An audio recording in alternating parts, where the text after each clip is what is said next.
There are a lot of fictional sports out there, and some of them are really so cool. And I don't know, but sometimes I just want to watch them, and they really do get your heart pumping, and I mean heart pumping. Like you are amazed by these little clips of this little tiny this race, whatever it is, man, a little competition, anything. It just gets you so pumped when you watch it. And you're like, I would lift the weights and freaking jog for hours or go travel the world for this if it was so real. I'd work so hard at it if this was real. So these are my top 10. See? 10 fingers. 10 fingers. Doo, doo, doo. My top 10 imaginary sports that would be awesome if they were real.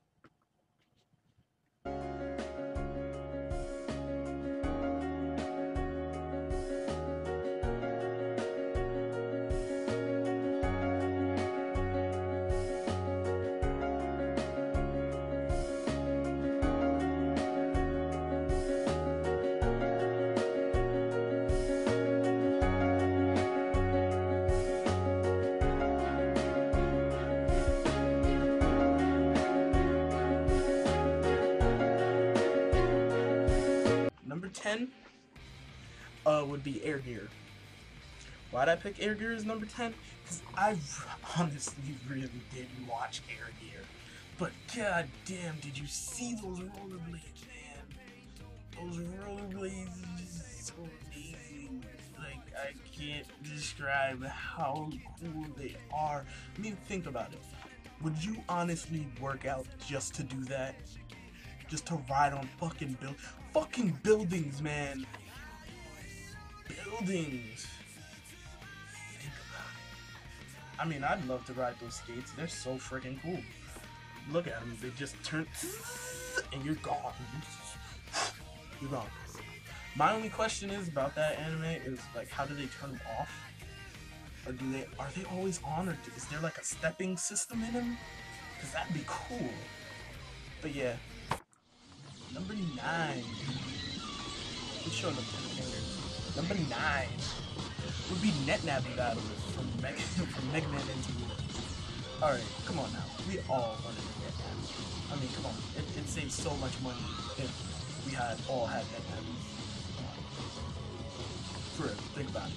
You get a virus, jack in. Mine would be called Phoenix Man. He'd be just super flaming. Look like a phoenix, and you just go in and you be like, raw, and then I'd be like, download mad chips and stuff. Now, as a professional sport, it'd just be, who can use the better chips, and chips would be way expensive. I mean, like everybody will be like, here, son, here's your first NetNavi, and he'll look like fucking, he'd look like, I don't know, some crappy guy who's just black and white, and they're like, create your NetNavi, and you'll be like, I want him to be called Tornado Man, and he'd be Tornado Man. But mine would be Phoenix Man, and whoever has Tornado Man would be my best friend, because fire and wind go together like this, and I'd be like, download Phoenix Flame, and then you just come out and go, Phoenix Flame. The tournament number 8 would be IGPX Racing. Okay, you guys are asking, Malcolm, why would you pick it? Number 8 is IGPX Racing. That's crazy talk. You love IGPX. You would ride the dick of IGPX. If it was fucking IGPX, you would ride its dick like a nothing. It's number 8 because I feel like it could be number 8. Yeah, think about it. I mean, yeah, it's really cool, and fighting robots racing each other is two things that I just fell in love with. I'd fall in love with automatically. I'd be like the biggest fan of it. Whatever the name of the team was, and shit, I'd probably not become a filmmaker and just become an IGPX racer. Just for the sheer fact of me racing giant robots at ridiculous speeds, beating the shit out of a person I really don't fucking like and getting props for it, that is fucking amazing for me. I mean, did you see the tracks on that thing? It's like, I would be scared to drive that fast. anytime. And you're beating the shit out of whoever. So say your best friend who cheated on your girlfriend was an IGPX racer and your team was going against his team. You know how much stress relief that would be? Amazing amount of stress relief. Think about it. Number 7. Wait, yes, 7. Number 7. I'm terrible with these numbers, by the way.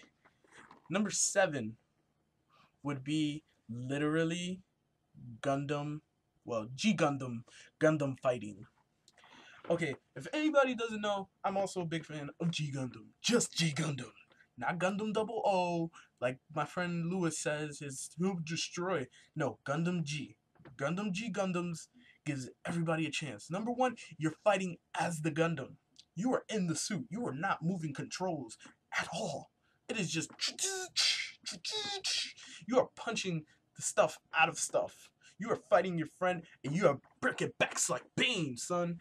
And you can lift up your opponent and just go, oh! And you'll see your robot lift his robot and just, oh, backbreaker. And maybe you'll blow his robot up and you get swords. And even the sword looked cool. Did you see when he was holding the sword? He just go, and it'd say G Gundam, and then boom. I would love that. And plus, I don't have to lose weight for it. That's why the IGPX was number 8, because I have to lose weight. I don't have to lose weight to do that. It just suits me up. My Gundam would be awesome. I'd be able to have a Gundam, and I'd fight as my Gundam. I'm sorry. I'm getting overwhelmed with this. They're fictional. I'm sorry.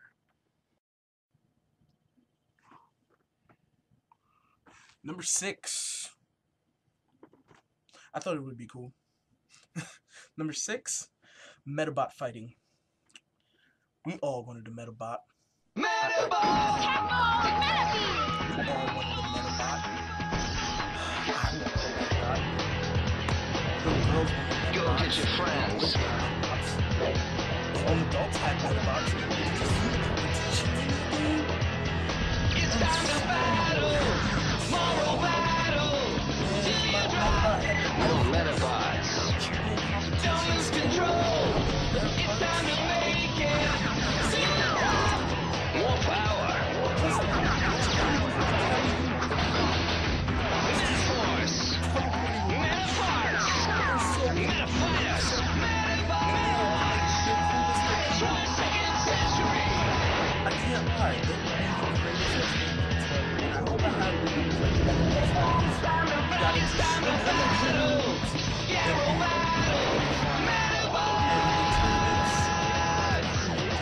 tournaments would be just too awesome. I would have seen that 2 Medabots going at it till the freaking end. Go get your friends. Then it is agreed. That Medabot will fight. It's time to battle. Moral battle. Till you drop. More Medabots. This guy Don't lose control. It's time to make it. yeah. More power. Come on, Medabots. It looks like Metaforce. Metaforce. Metafighters. Metabots. like a freaking 22nd century. into a Terran Queen.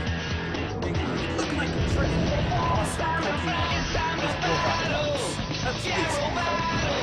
Metabots. Number 5. Number 5 is racing. And you might be asking, wait, Malcolm, you already said a racing one. You said 3 racing ones. I know, but this one is like a speed racing. All I know is speed racing is so awesome. Everybody who doubted the movie, you're crazy. It's a great movie. I mean, besides the LSD trip that you're taking, and watch it high and it's even more amazing. But other than that, you would love to drive those cars. You can't even. They make the cars in Fast and Furious look like Mario Karts.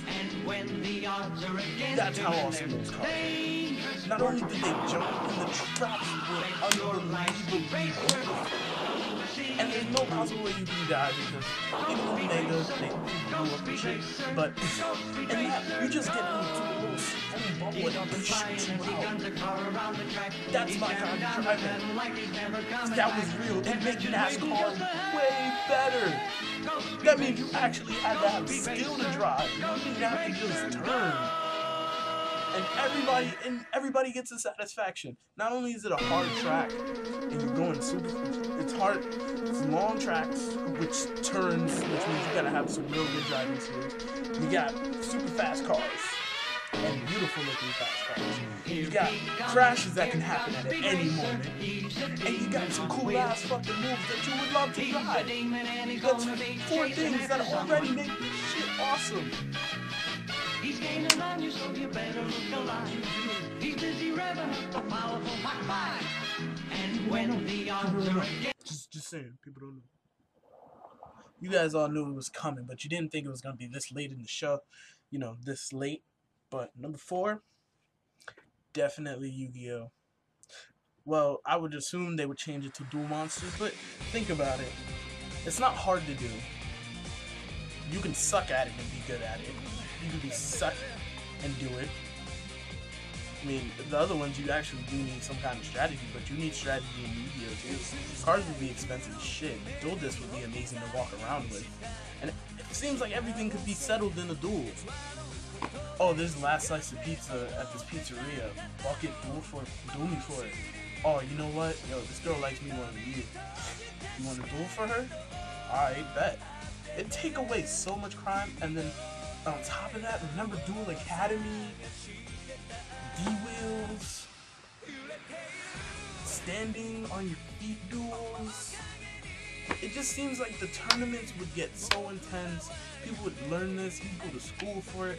It just makes a broad world of people playing Yu-Gi-Oh! Which I would assume would be really fun to do.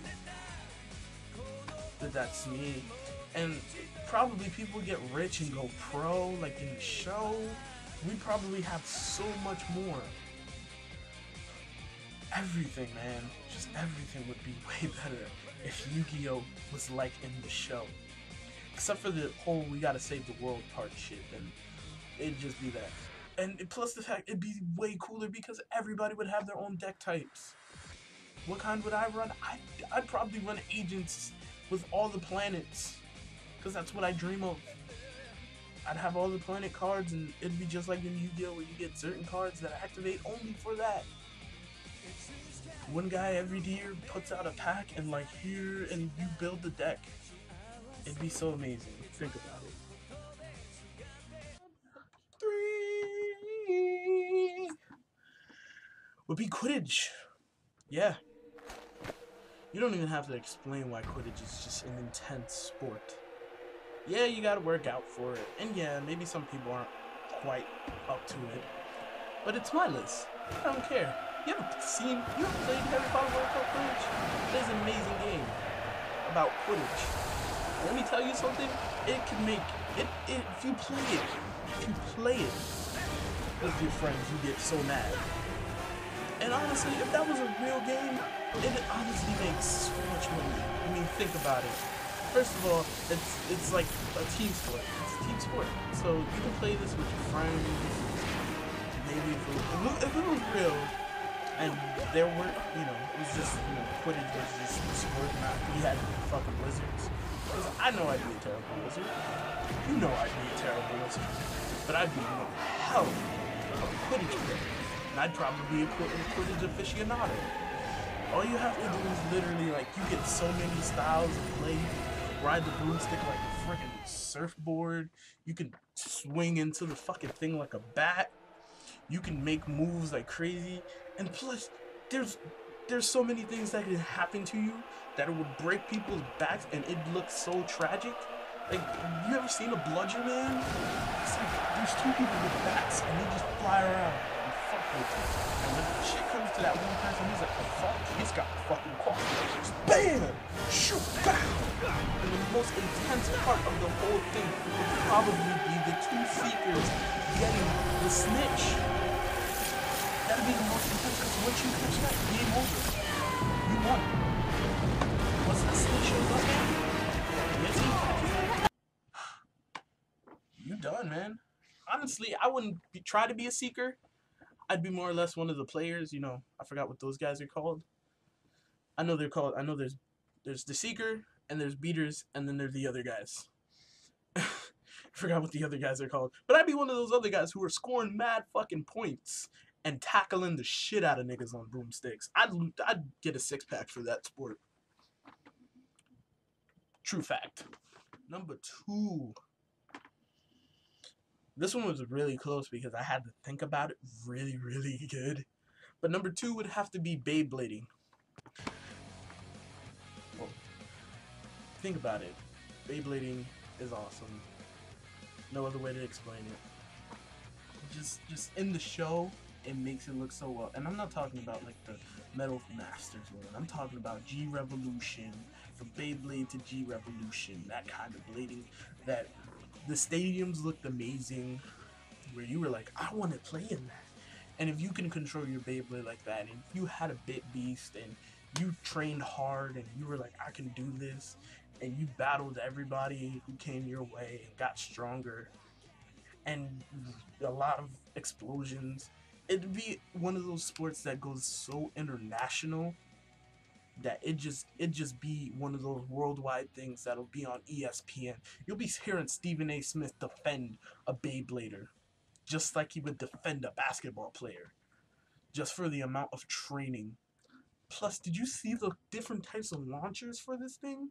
You can have what? A giant gun. You could have a mini shooter gun. You can have one that just goes on your shoulder and you just go, wow. You go like that. You got one that you can baseball bat, friggin' tonfas, nunchucks probably, samurai sword, sword and shield, mace. Oh my god. Friggin' thing that French people used to use, letting stuff rip like that. Bit Beast would be so amazing, and people with Bit Beast would probably win, but who cares? It'd just be a fun sport that people get to play every time they put on a Beyblade, and everybody has a chance to win. Even a person without a Bit Beast can win, even if he's fighting a person with a Bit Beast. It's all about how hard you train for this. And if you train hard enough and you think you can do it, Beyblading would be so popular, man. Obama would play. Obama would Beyblade, and it'd be in the coolest stadium with the White House in it, and he'll be like, "I want to Beyblade," and then he have like 2 of his daughters would Beyblade. It'd be a phenomenon that no one could stop. Even Will Smith, everybody would be Beyblading. There'll probably be Beyblade haters, but Beyblading would be too big. Think about that. That would be amazing. Just amazing if Beyblading was real. It was like in the anime. Just by far, I'd be a Beyblader. That's how good it would be. And I don't like to be. And I'd just be a novice Beyblader. I'd have a Bit Beast. Think about it. And the number one thing that would be amazing as a sport if it were real would be... I'm not even going to do the drum roll. It's Pokemon. It's Pokemon. Come on. You all know it was going to be Pokemon. From the minute this list started, you knew it was going to be fucking Pokemon. I can't describe Pokemon. In itself, Pokemon is a great thing. First of all, I'm gonna try to name the top 10 things that Pokemon would be a great thing to do. Number one, you get to leave when you're 10 years old. Automatically, you're thrown into the world at 10. You've been taught all your life how to play Pokemon.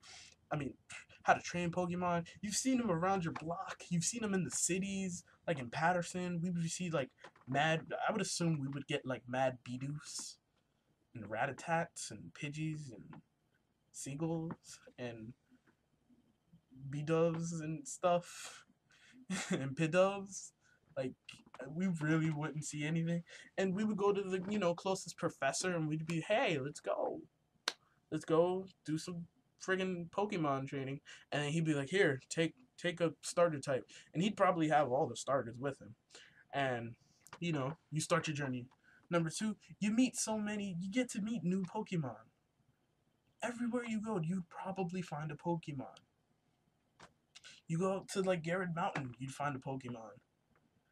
And yeah, I mean, if we lived in a Pokemon world, everything would be walking, so nobody would be fat. I'd be fat. But I'd love my fucking I'd walk on the back of my Pokemon. True fact, man. Number 2, just having Pokemon with you. You have a companion now. Like, you'd walk with some, I don't know, I'd probably walk with a Charmander, a Cyndaquil, and a Turtwig. And I'd look for those Pokemon specifically just because I want them to be my starters. And most of my Pokemon would never be in the Pokeball. Maybe my Turtwig. Because I'd make sure they just get to walk freely with me. Because that's how I feel about Pokemon, if they were real. But my Pokemon are my Pokemon, man. Number 3, battles would be so intense, man. And it'd just be so intense. Because when you get into those battles with just random people, you make friends. You make friends playing Pokemon. You make friends in the Poke world. You never see that guy again, or you might add him to your fucking iPhones, because I would assume Apple would still exist in the Pokemon world. Come on now. Steve Jobs, he'd be pretty cool. And it'd be so cool because everybody would be doing it. It wouldn't be just you doing it. The more I can get into this Pokemon being the greatest thing would make this video way too long. But at the end of the day, when you get to the Pokemon League and you feel like you accomplished something and the whole world is rooting with you, your family, your friends, the people you met, your rivals, everything about Pokemon would just be so amazing. Also very profitable, because goddamn, that's a lot of fucking money to travel. That's why I would personally bring like a lot of my friends with me on my trips to be a Pokemon trainer. But yeah, Pokemon. We want it'd be number 1. It has to be number 1. It couldn't be anything else number 1. So thanks for watching my video, man. I really appreciate it, because this video, top 10, it's not possible. Like my video, like, subscribe if you like my top 10. Thank you. Good night.